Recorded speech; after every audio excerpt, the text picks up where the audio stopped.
Welcome back friend. In this video I am going to show you hide likes on Instagram post after latest updated guide. So let's get started. First of all, open the Instagram app on your phone and make sure your app is also updated the latest version. Now tap on your profile icon at the bottom right corner to open the profile page.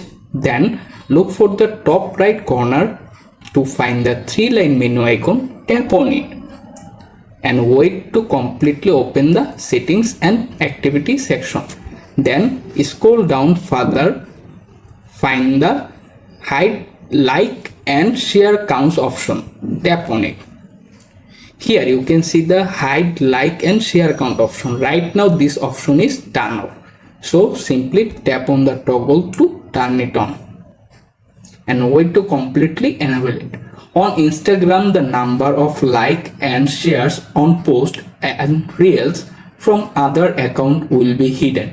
You can hide the number of like and share on your own post and reels by going to advanced settings before syncing.